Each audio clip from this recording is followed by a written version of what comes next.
If you were tasked with designing the ultimate covert operative from scratch, you'd probably engineer something that looks remarkably like an owl. Oh, absolutely. Because, I mean, picture a highly advanced biological stealth bomber, but, wrap it in a cozy, harmless-looking sweater. That is a perfect way to describe it. Right, and that contradictory image is basically what we're deconstructing today. Welcome to a brand new deep dive. We are taking a comprehensive look at one of the most familiar yet profoundly misunderstood predators on the planet. It's just this really wild biological paradox. Yeah, exactly. Our goal today is to examine how a creature that looks, well, adorable enough to print on a greeting card is actually an evolutionary masterpiece of lethal stealth. It's a hyper-specialized hunting machine that also doubles as this hugely polarized global cultural icon. And you really hit the nail on the head with the word paradox. You have this animal that is universally recognized across almost every human culture, right? Yet it's biologically engineered to never be seen or heard by the things it hunts. Which is terrifying if you're a mouse. Oh, completely. The mechanics of how they operate in the dark, the extreme anatomical adaptations, and the millions of years of evolutionary pressure that shaped them, it all reveals a level of engineering that is just genuinely staggering. Well, I think we have to begin with the adaptation that kind of defines them, right? Which is their ability to hunt in the pitch dark without making a single sound. Yeah, their silent flight, it's their most famous party trick. Because anyone who's ever startled a flock of pigeons knows that birds taking flight usually sound like a frantic, noisy burst of applause. Right, because creating lift inherently requires moving massive amounts of air, and moving air creates turbulence, and turbulence creates noise. So to bypass that whole physics problem, owls had to completely redesign the standard avian feather. They really did. So the standard bird feather is essentially built like a sheet of microscopic Velcro. Okay. Most birds have these tiny hook-like structures called radiates, and they interlock tightly to create a stiff, highly aerodynamic airfoil. Which is great for speed, I imagine. Exactly. That stiffness maximizes speed and lift, but it cuts through the air really harshly. That's what generates that familiar whooshing sound when a bird flaps its wings. But owls don't have that. Well, they sacrifice that stiffness entirely. Their flight feathers are larger than average, and they lack that dense network of interlocking radiates. Which means the edges of their feathers are structurally much softer, right? Like almost frayed. Yeah, exactly. They aren't really slicing through the air, they're more gliding through it. And they pair that softness with a leading edge on their primary flight feathers that is serrated. Serrated, like a steak knife. More like the teeth of a really fine comb. When an owl flaps its wings, those serrated edges break up the major air currents flowing over the wing, which drastically reduces the aerodynamic disturbances. So instead of one large, noisy rush of air, the airflow is just shattered into these microturbulences that barely make a sound. Right. But that structural change only handles the aerodynamics. They also have a secondary acoustic defense built right in. Wait, there's more. Oh, yeah. The surface of these flight feathers is covered in a specialized microscopic velvety structure, and this velvet acts as a physical sound dampener. Oh, wow. It specifically absorbs noise frequencies above 2 kilohertz. So it's basically the biological equivalent of lining your wings with acoustic foam, like the stuff you find on the walls of a recording studio. That's a great analogy, yeah. They have built-in sound dampening that absorbs whatever residual noise those serrated edges fail to eliminate. So the result is that the sound of their flight drops completely below the hearing threshold of their primary prey. Exactly.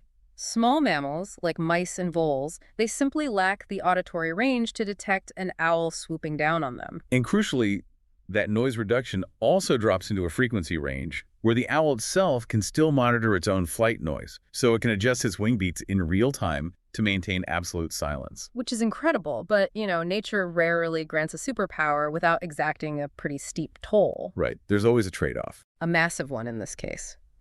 To achieve this level of absolute silence, they entirely abandon the uropygial gland. The oil gland, right? Yes. It's the gland most birds rely on to preen and waterproof their feathers. Barn owls, for instance, just don't use it. Wait, so they traded being waterproof for being quiet? That seems like a massive design flaw for a bird that lives outside. I know, it sounds crazy, but they traded basic weatherproofing for ultimate stealth, and it means they are entirely grounded by bad weather. Because the velvet soaks up the water. Exactly. They're highly vulnerable to heavy rain because those velvety, unoiled feathers just act like sponges. So how did they survive storms historically? Well, historically, barn owls adapted to this vulnerability by hunting indoors during storms. They'd use agricultural buildings, which is actually how they earned their common name. Oh, that makes so much sense. Barn owls. Right. Yeah. But as modern agricultural practices shift and those traditional structures disappear, this lack of waterproofing becomes a critical survival issue today. And it's a much more immediate threat than just like going hungry for a night, right? Because their plumage soaks up water so rapidly, they are incredibly susceptible to drowning in things as mundane as livestock drinking troughs. It's really tragic, actually. If a barn owl falls into a smooth-sided water trough, those acoustic feathers waterlog almost instantly. They physically cannot pull themselves out. So conservation groups regularly have to advise farmers to place floats or ramps in their troughs specifically to prevent this, Exactly. They are perfectly adapted for silent death from above, but only if the air is perfectly dry. which really highlights how specialized they are. But I guess being perfectly silent is only a tactical advantage if you actually know where your target is hiding. Right. And since they don't utilize echolocation to map their environment like bats do, they have to rely on a visual system that pushes the absolute limits of vertebrate anatomy. Yeah, let's talk about their eyes, because Okay. owls possess massive eyes relative to the size of their skulls. Huge. In fact, calling them eyeballs is factually incorrect. Wait, really? Why? Because they aren't spherical. They are actually elongated tubes. Okay, so it's literally like having a pair of heavy-duty binoculars permanently built into your skull. Yes.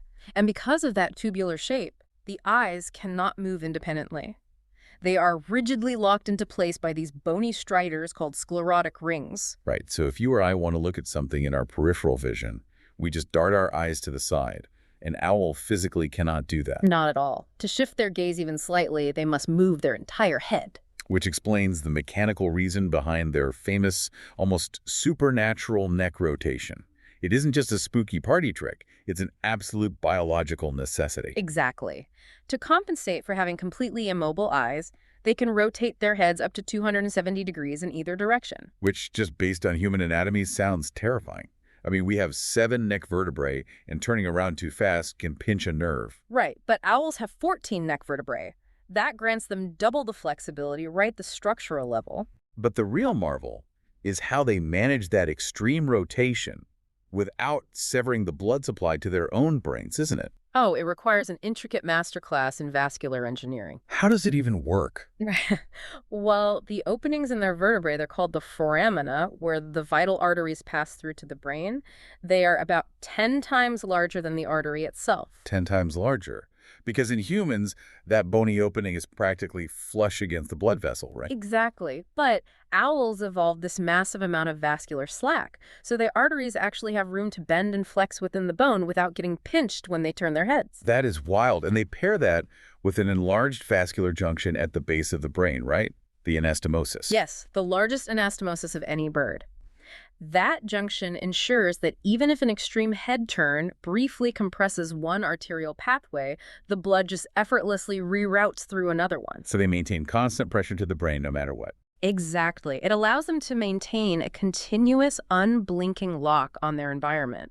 And those massive tubular eyes give them unparalleled binocular vision and depth perception in low-light conditions. But that hyper-specialization comes with a really fascinating blind spot. It does. They are extremely farsighted. So they can spot a mouse scurrying through tall grass from an incredible distance, but they can't clearly focus on anything within a few centimeters of their own face. Right. If the prey freezes right under their beak, they are effectively blind to it. So how do they actually catch it at that range? To compensate for that close-range blindness, they evolved these things called phyloplumes. Which are like little hairs? Yeah, they're specialized hair-like feathers positioned around their beaks and feet that function very similarly to a cat's whiskers. Oh, I see. So once the strike is imminent and the prey is within inches, the owl just switches from visual tracking to tactile feedback to guide the final blow. Exactly.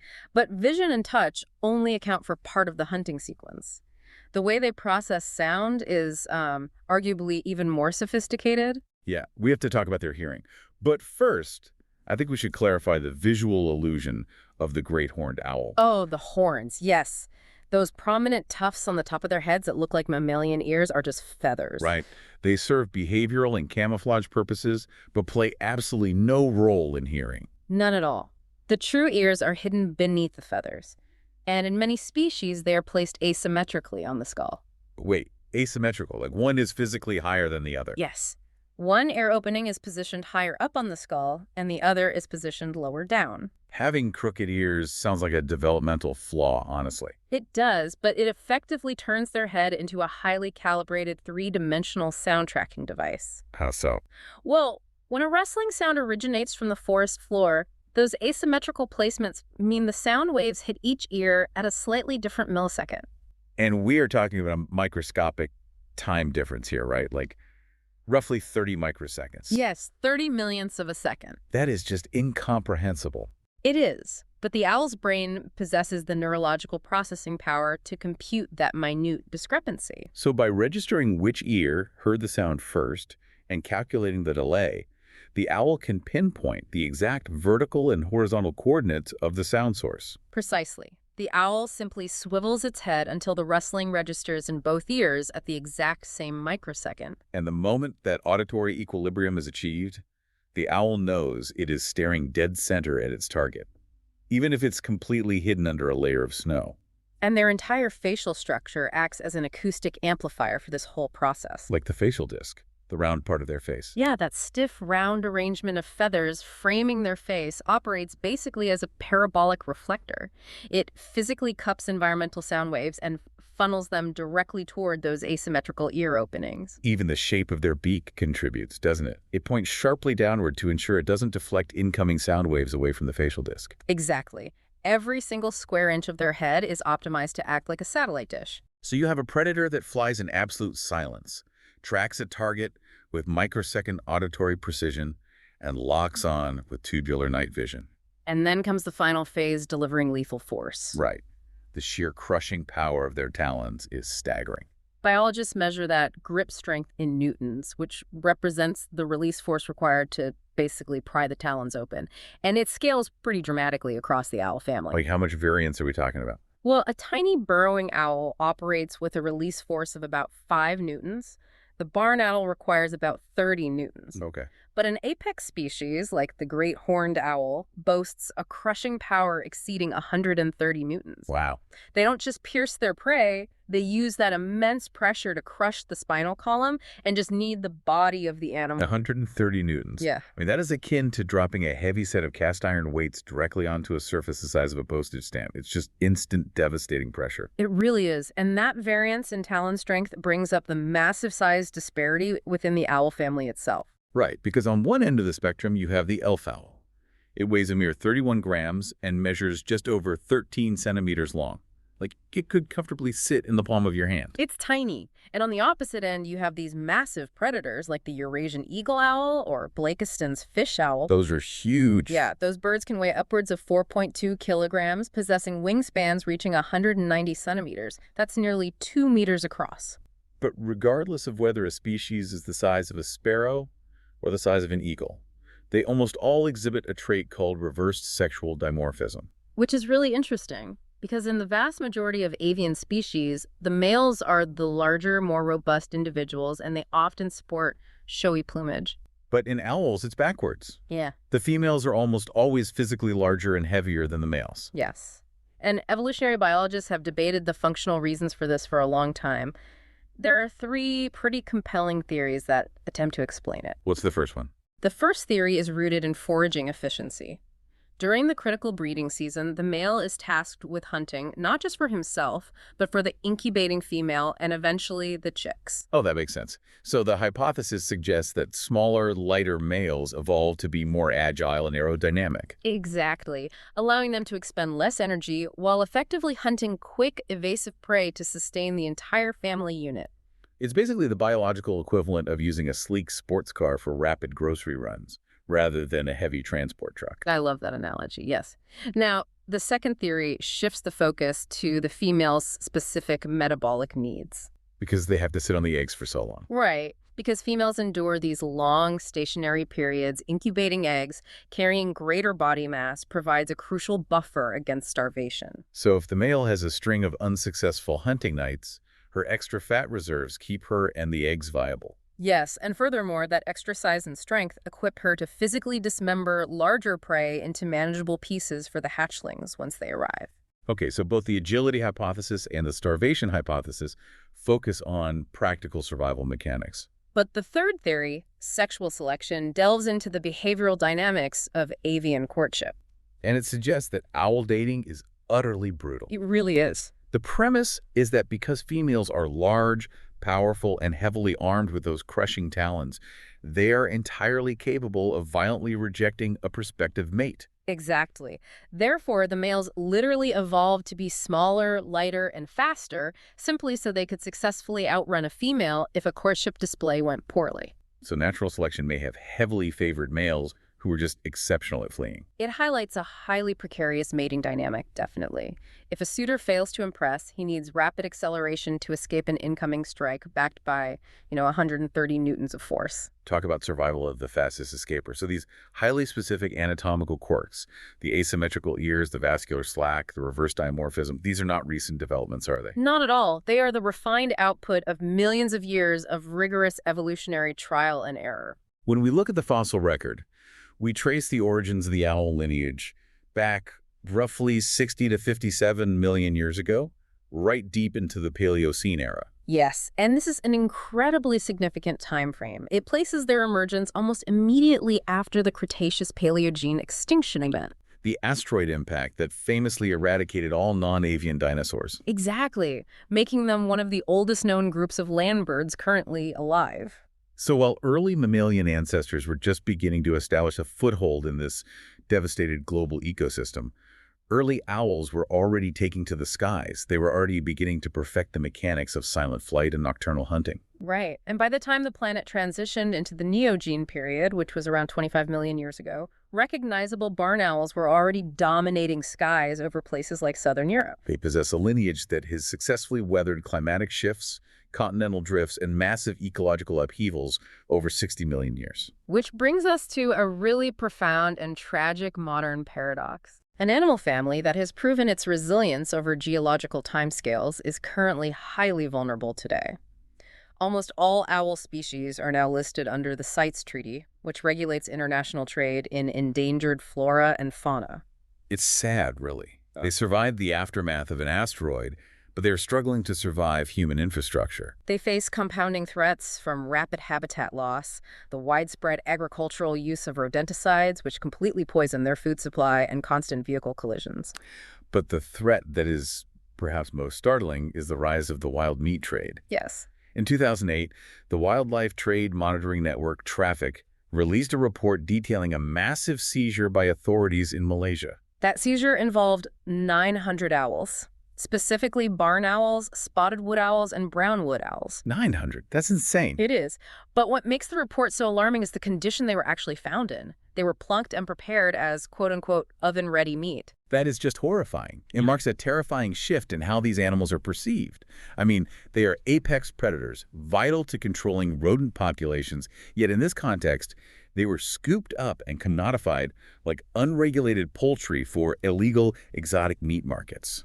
It completely strips away all the majesty of their evolutionary design and reduces a 60-million-year-old lineage to a black market delicacy. And the sheer scale of poaching 900 owls really highlights a massive organized demand. It does, and this commodification stands in stark contrast to how humanity has historically interacted with these birds. Right, because owls have occupied the same environments as humans for our entire history, sharing our agricultural spaces and our night skies. Yeah. And their silent nocturnal nature has made them this massive, profound canvas for human mythology. And that cultural canvas is deeply fractured. There is a distinct duality in how global cultures have processed the existence of the owl. Yeah, let's talk about that.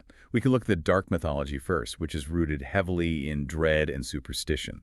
In numerous traditions, the owl is viewed as a grim harbinger of death. Like where? Well, among the Kikuyu people of Kenya, encountering an owl or hearing its call is a direct omen that a death is imminent in the community. Wow. And in the Americas, various Apache and Seminole traditions feature owl bogeymen, right? These terrifying figures invoked to keep children well-behaved and safely indoors at night. Exactly. And in Aztec cosmology, Mictlantecuhtli, the god of the dead, is prominently associated with owls. That association is actually so deeply ingrained that there is a Mexican proverb still referenced today. Cuando el tecolote canta, el indio muere. which translates to, when the owl cries, the Indian dies. It's so widespread. You see similar themes in the Hojogur traditions of Wisconsin, where a talking owl serves as a prophet of tribal decline. And moving across the Atlantic to medieval Europe, owls were heavily associated with the bubonic plague, dark magic, and were even utilized as symbols in anti-Semitic caricatures. It is a massive, widespread cultural projection of malice. But directly parallel to that, you find a rich tapestry of light mythology that reveres the bird entirely. Ancient Greece is probably the most famous example. The little owl was the constant companion of Athena, the goddess of wisdom, effectively making the bird the symbol of Athens itself and inextricably linking it to knowledge. In Hinduism, the owl serves as the Vahana, or the divine mount, of Lakshmi, the goddess of wealth and prosperity, tying the bird to fortune and agricultural abundance. And in ancient Chinese culture, despite some regional associations with misfortune, owls were also frequently cast as fierce protectors. They were carved into art to ward off evil spirits and invoked to bring strategic luck in military endeavors. So you have a single biological family that is simultaneously venerated as a beacon of wisdom and prosperity and feared as a demonic omen of plague and death. Exactly. It's an incredible duality. I think we can synthesize a psychological theory for why human history treats them this way. Oh, I love to hear it. So we associate owls with deep wisdom, largely because of their unique anatomy. They possess those large, forward-facing tubular eyes set firmly in a flat facial disc. Right. Out of all the birds in the animal kingdom, they look the most human. That's very true. When we look at an owl, we see a creature that appears to be wearing glasses, returning our gaze with binocular focus. That visual resemblance prompts us to project human intelligence and contemplation onto them. It is a compelling psychological mechanism. The forward-facing eyes of a fellow predator trigger a deeply ingrained sense of peer recognition. We see a face that mirrors our own, so we assume a mind that mirrors our own. Exactly. But on the flip side, we associate them with death and malice simply because they operate in the shadows. They fly without making a sound, they emerge only at night, and they call out from the darkness. Which inherently taps into our most primal evolutionary human fears of the unseen threats that move in the night. Right. So the owl is perpetually caught in the crossfire of human psychology, our vanity in seeing a face like ours, clashing with our ancient primal fear of the dark. That perfectly illustrates how our global myths often say much more about human psychology than they do about the animal in question. We project our highest intellectual ideals and our deepest existential terrors onto a bird that is, in reality, just utilizing a 30 microsecond delay in its asymmetrical ears to locate a vole under the grass. So, to synthesize our journey today, we examined a predator that relies on microscopic velvet and serrated wing edges to achieve perfectly silent flight. Even though it requires trading away their natural waterproofing, leaving them vulnerable to something as simple as a water trough. We explored an anatomical marvel featuring tubular eyes, 14 neck vertebrae allowing for a 270-degree rotation, and massive vascular slack to keep the brain functioning. We detailed how they deliver 130 newtons of crushing force with their talons and analyzed the evolutionary pressures that resulted in smaller males who might just need the speed to outrun a bad date. And we traced their resilient 60-million-year lineage back to the Paleocene era, contrasting that deep-time survival with their heartbreaking modern vulnerability to habitat loss and the illegal wild meat trade. And finally, we unpacked their polarized, dual existence in human mythology, revered as divine scholars of wisdom and feared as silent harbingers of death. It has been a fascinating exploration of an animal we all recognize but rarely truly understand. Before we wrap up, I want to leave you with a final, lingering question that builds directly on the psychological theory we just explored. Imagine for a moment that the evolutionary timeline had taken a slightly different path.